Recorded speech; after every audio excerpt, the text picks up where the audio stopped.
Hello, আসসালামু আলাইকুম। আজকে শ্রীমঙ্গল চিড়িয়াখানাতে গিয়েছিলাম বাবুদের নিয়ে একটু দেখানোর লাইগা গিয়েছিলাম। একটু ভিডিও করব। ভিডিও কি করবো, ক্যামেরা হয়ে যায় ঝাপসা। এখন ক্যামেরা ঝাপসা না, আমি নিজেই ঝাপসা, বলতে পারতেছি না, কোনো কিছু তো দেখা যায় না। তারপরেও ভাবলাম যে আচ্ছা কয়টা ভিডিও করে নেই।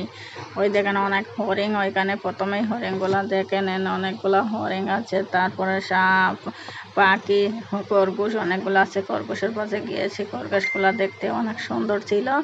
তার সাথে আমি ভাবছিলাম একটা ধরেই নিয়ে আসবো কিনা, বা আবারে যদি নিয়ে আসি তাহলে তো গরম। ওইখানে একটু মাঠে বসছিলাম, বাবু হইচই করছিল, বাবুকে ডাকতেছি আসো আমার কাছে, আসো আমার কাছে এসে বসো।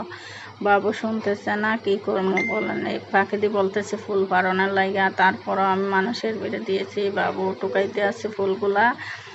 এরপরে ওইও সাথে সাথে বলতেছে আমিও পারম। তারপরে ওইও লাফাইতেছে। এখন গিয়েছিলাম ওইখানে আরব প্রাণী দেখার জন্য, গিয়ে দেখি অনেক বড় গলা, বাবারে আমার হাত তো খেয়ে ফেলবো। তারপরে মায়া হরিণের কাছে গিয়েছিলাম, মায়া হরিণটা দেখতে অনেক ভালো ছিল বেশ। তারপর আমার হাতগুলা দিয়েছিলাম, ও তো জিহ্বা দিয়ে লেখতেই আছে, অনেক ভালো লাগতেছিল দেখেন। তারপর গিয়েছি মহিষের কাছে, মহিষের মাথা দেখে তো অনেক ভয় পাইছিলাম, মনে করেছিলাম যে গ্রামে গিয়েছি। তারপর বললাম যে আজকে তোর একটা কানটা মুচড়াই দেই।